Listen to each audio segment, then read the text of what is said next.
बिस्मिल्लाहिर्रहमानिर्रहीम। अस्सलाम वालेकुम नाज़रीन, मैं हूं आम शहरी आरिफ हमीद भट्टी। आज लाहौर से अहम तरीन खबर के साथ नाज़रीन आपको बताएंगे पीडीएम को जब ये यकीन हो चुका है अपोजिशन जमातों को बशमूल पीपल्स पार्टी के इलेक्शन 23 में होंगे, हो सकता है 8-10 महीने पहले हों, इसके बावजूद मौलाना फजलुर रहमान और शहबाज शरीफ ने एक तरफ कहा कि हम धरना देंगे, लॉन्ग मार्च करेंगे, दूसरी तरफ ही शहबाज शरीफ ने ये लफ्ज़ दोहराए कि मफामत ना मज़ामत, हम अगले 23 में शफाफ इलेक्शन चाहते हैं। क्या ये बात सच है कि इमरान खान को यकीन हो ना हो कि उसकी हुकूमत टाइम पूरा करेगी, लेकिन अपोजिशन को किसने यकीन दिलाया है कि आप कोई भी मूवमेंट ना चलाएं, इमरान खान की हुकूमत इस तक चलेगी? इसके पसे पर्दा कुछ हकायक आप तक पहुँचाएंगे। दूसरी तरफ 20 साल बाद नेटो और अमेरिका की फौज की हाकमियत और बारूद के बिछाने के बावजूद आज का सूरज अफगानिस्तान में जब गरूब हुआ तो अमेरिका की हुकूमत, वहाँ अमेरिका की फ़ौज और गैर मुल्की फ़ौजें नहीं थी। 1 सितंबर 2021 का सूरज 20 सालों बाद अमेरिका में वो तुलू होगा जब गैर मुल्की फ़ौजें वहाँ ना होगी। लेकिन अब दफाई तजिया निगार और सफारती सतह कह रहे हैं तालिबान का असल इम्तहान शुरू हो गया है कि इन हालात में जब अमेरिका ने उनके अकाउंट फ्रीज़ किए हैं, वो सारी कौम को मिल के, तमाम ग्रुपों को मिल के हुकूमत बनाते हैं और कितनी देर लगाते हैं, और उनको पहले कौन कौन सा मुल्क तस्लीम करेगा? क्या तालिबान का कड़ा इम्तहान होगा कि उनकी सरजमीन हमसाया ममालिक के ख़िलाफ़ इस्तेमाल ना हो? इसमें कितने कामयाब होंगे? इसमें अपने नॉलेज और अपनी इन्फॉर्मेशन और आज मुख्तलिफ सफारतकारों, दफाई तजियाकारों से जो गुफ्तगू हुई उस पर आपको रोशनी डालेंगे। नाज़रीन, हमारी इतलात के मुताबिक पीपल्स पार्टी जब पीडीएम में हिस्सा हुआ करती थी उस वक़्त एक एहतजाज किया गया और ये मरियम नवाज़ साहिबा, मरियम मोहतरम नवाज़ साहिबा, बिलावल भुट्टो, आसफ अली जरदारी, नवाज शरीफ बारहा कहते रहे इमरान खान सेलेक्टेड है, इसको नहीं मानेंगे, इसकी हुकूमत गिरा देंगे, हुकूमत आज गई कल गई। ऐसी ही उन्होंने उनकी हुकूमत जाने की डेटें हज़ारों दी और इमरान खान लेकिन हर मौके पर डटे रहे।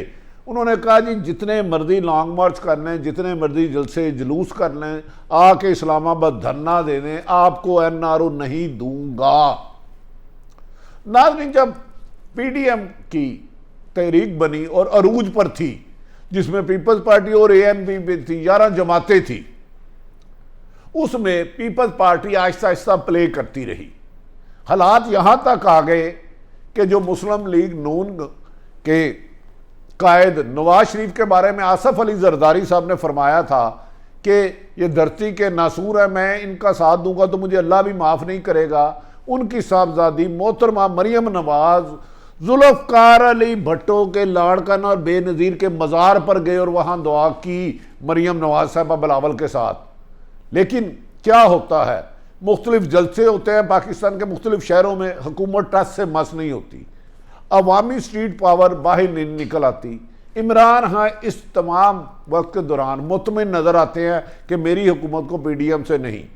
जब नून लीग और मौलाना फजलुर रहमान पहले दिन से कहते हैं इस्तीफ़े देने हैं, इस्तीफ़े देने हैं, लेकिन नून लीग में बीच में ही इख्तलाफ हो जाता, नहीं देते, और पीपल्स पार्टी खुल के कह देती है हमने इस्तीफ़े नहीं देने, कर लो जो करना है तुमने। खैर, पीपल्स पार्टी को यहाँ से निकाल दिया जाता है। जब नवाज शरीफ और उन दिनों में आसफ अली जरदारी की बहुत ज़्यादा मुलाकातें हुई थी, तो आसफ अली जरदारी हमारी इतला के मुताबिक ताकतवर हलकों के साथ लूम में थे और उन्हें यकीन दहानी करा गई थी कि जो केस हैं उनके नैब पे जल्द ख़त्म हो जाएंगे और उनकी पीपल्स पार्टी की सिंध में 5 साल हुकूमत पूरी की जाएगी। लेकिन आपने पीडीएम को कहने पे रिज़ाइन नहीं देने, जिस पर आसफ अली जरदारी साबिक़ सदर ने बड़ी स्मार्ट मूव चली। एक कॉन्फ्रेंस हो रही थी नवाज शरीफ और आसफ जरदारी साहब ने कहा ठीक है हम इस्तीफ़े भी देते हैं, लॉन्ग मार्च भी देते करेंगे, धरना भी देंगे, एक शर्त है नवाज शरीफ साहब आप पहले पाकिस्तान में आए और हमें लीड करें। उस पर उस दिन दरार पड़ गई पीडीएम और पीपल्स पार्टी में और पीपल्स पार्टी निकल गई। पीपल्स पार्टी को निकाल दिया गया क्योंकि ना उन्होंने धरनों का साथ दिया, ना इस्तीफ़ों का, ना लॉन्ग मार्च का, और शर्त ऐसी रख दी कि नवाज शरीफ वापस आए, उन्होंने आना ही नहीं था। लेकिन फिर काफ़ी अरसा देर खामोश रहा। इस दौरान मुख्तलिफ लीडर गिरफ्तार हुए शहबाज शरीफ भी तवील अरसा गिरफ्तार रहे, मरियम साहबा भी गिरफ्तार हुई जमानत पर। लाहौर हाई कोर्ट के जादू के चिराग की वजह से इनकी आइन और कानून के मुताबिक जमानतें हो गई। मरियम साहबा खासा सीख पा थी और अबूरी इलेक्शन में, ज़िमनी इलेक्शन में सरगर्म रही और अदारों को टारगेट करती रही। जैसे ही शहबाज शरीफ और हमजा शहबाज की बेले हुई, उन्होंने अदारों को टारगेट करना छोड़ दिया और इमरान खान की हुकूमत पर, महंगाई पर, नाहली पर, नलायकी पर तनकीद करते रहे। लेकिन मेरी इतला के मुताबिक शहबाज शरीफ अहम हलकों को यकीन दहानी करा चुके थे कि वो इमरान खान की हुकूमत गिराने की कोशिश नहीं करेंगे, जिसे जान के पीपल्स पार्टी उकसाती रही कि आप पंजाब में उस्मान बुज़दार के खिलाफ अदम एतमाद लाएँ, जिस पर ज़िम्मेदार ज़राए का कहना है, शहबाज शरीफ ने कहा था भाई आप ये कह रहे हो जहां आपकी 6 सीटें हैं पंजाब में, अगर अदम एतमाद लाते हो तो वफाक में लाओ, जिससे पीपल्स पार्टी भाग गई क्योंकि पीपल्स पार्टी ने खिला रही थी। खैर पीडीएम दोबारा उस तरफ मुस्तकम हुई जब तालिबान की हुकूमत आ गई और मौलाना फजलुर रहमान साहब की अहमियत बढ़ गई। कराची में जलसा रखा गया और मौलाना फजलुर रहमान ने आड़े हाथों लिया और कहा कि वो नैब को भी जूते की नोक पे लिखते हैं और इलेक्शन कमीशन को भी जूते की नोक पे लिखते हैं और इमरान खान को इस्लाहत नहीं करने देंगे। इस मौके पर मौलाना ने ना लॉन्ग मार्च का ऐलान किया, सिर्फ सख्त अल्फाज इस्तेमाल किए, धमकी उम्मीद अल्फाज इस्तेमाल किए, ना इस्तीफ़ों की तरफ आए, ना लॉन्ग मार्च की तरफ आए, ना धरने की तरफ आए। जबकि शहबाज शरीफ ने होम्योपैथिक सा खिताब किया, इमरान खान की हुकूमत पर सख्त तनकीद की, लेकिन ये कहा इस्लामाबाद जाएंगे, कब जाएंगे, 2021 में जाएंगे, 22 में जाएंगे, 23 में जाएंगे, या वैसे किसी से ईद मिलने जाएंगे या मुलाकात करने जाएंगे, इसका ऐलान नहीं किया। नाज़रीन अभी वो इस्लामाबाद कराची में जलसा हो रहा था पीडीएम में, तो मरियम नवाज साहबा ने एक ट्वीट कर दिया कि जो मर्जी कर लो बयानिया नवाज शरीफ का ही चलेगा, लेकिन उसके बरक्स शहबाज शरीफ ने उस लफ्ज़ को दोहराया ही नहीं और इमरान को तनकीद का निशाना बनाते रहा। अब हमारी इतलात के मुताबिक ख्वाजा आसफ, राना तनवीर, शहबाज शरीफ और दीगर सियासी क़यादीन को यकीन दहानी कराई गई है कि आपके ख़िलाफ़ कोई बड़ी कार्रवाई नहीं होगी, लेकिन अफ़गानिस्तान में जो सूरत हाल है, मुल्क इस हाल में किसी भी सूरत में इलेक्शन का मुकम्मल नहीं हो सकता। इलेक्शन टाइम पर ही भी होंगे, अगर इमरान खान चाहेगा तो 4-6 महीने पहले 23 के स्टार्ट में या 22 के एंड पे हो सकते हैं।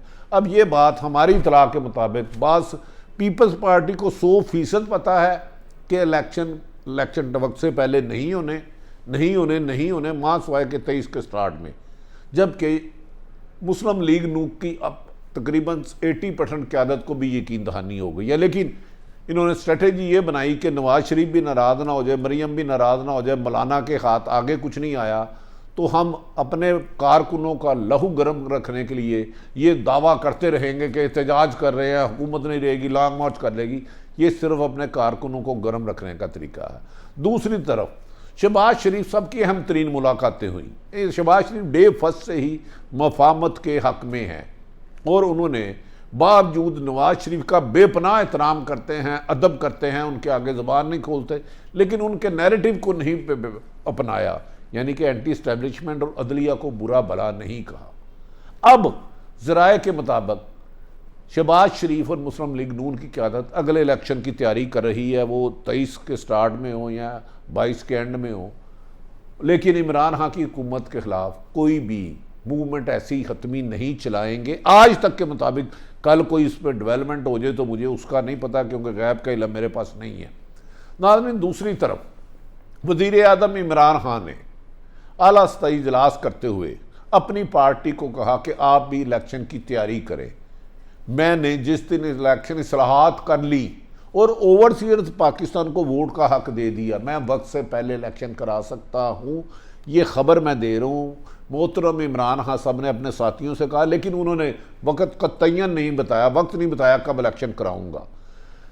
जबकि शहबाज शरीफ और मौलाना फजलुर रहमान ने पसे पर्दा बैकडोर डिप्लोमेसी में एक बात कही है कि इमरान खान को इस चीज़ से रोका जाए कि ओवरसीज पाकिस्तान को हक ना दे, और जब तक अपोजिशन जमातें इस बात पर मुतफिक ना हो कि इलेक्शन इस्लाहात क्या होंगी, क्योंकि उस बात पे एक वैलिड पॉइंट उन्होंने पास ताकतवर हलकों को दिया है। जो मशीन बनाई गई है इलेक्शन के लिए, उसमें फिंगरप्रिंट तो है ही नहीं, एक बंदा 4-4 वोट डाल सकता है, और इसको इस्लाहत भी ना होंगी। अब इमरान खान साहब इस बात पर बाजिद हैं कि इलेक्शन इस्लाहत भी लाएंगे, अपोजिशन साथ रहे ना रहे उन्हें मुझे कोई परवाह नहीं।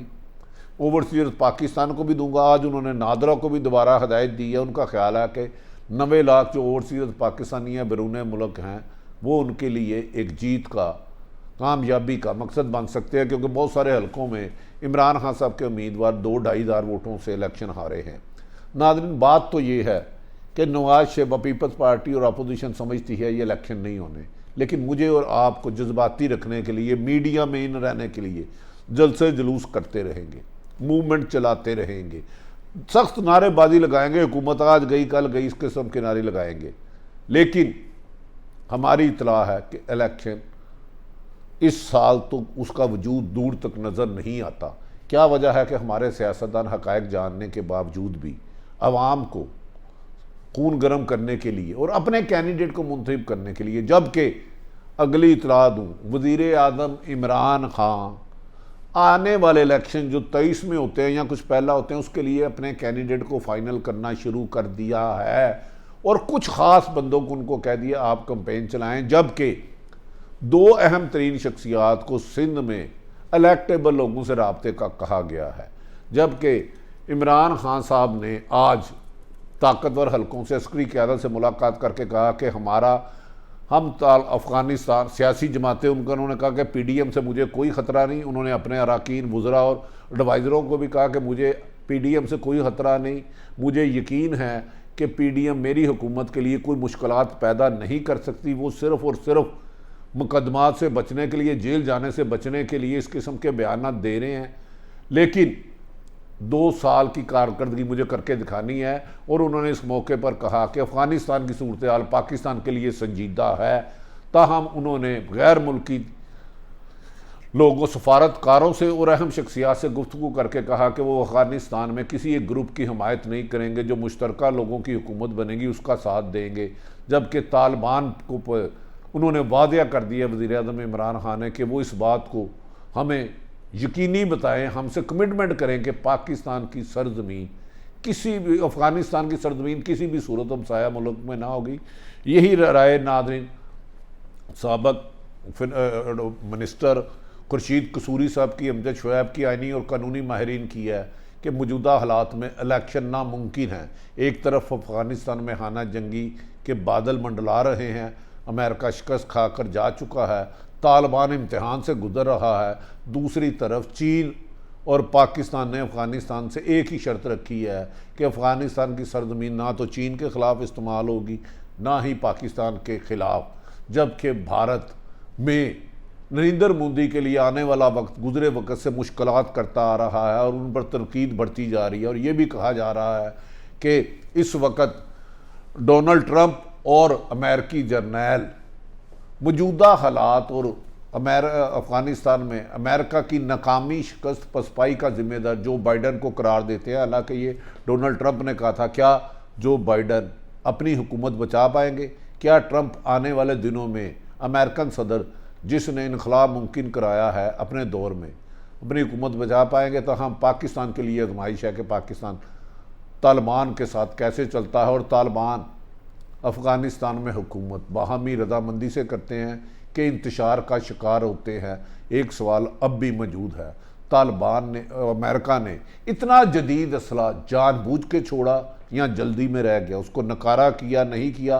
वो असला आने वाले दिनों में किस किस के ख़िलाफ़ इस्तेमाल हो सकता है, और उसको ट्रेनिंग देने के लिए कौन सा मुल्क अफ़गानिस्तान जा रहा है? और जहाँ कोई असले में ख़राबी है उसको टेक्नोलॉजी के लिहाज से एक मुल्क ने जिम्मेदारी ली है जो अफ़गानिस्तान इस असले की तमाम छानबीन करेगा और इसको चलाने के काबिल बनाएगा।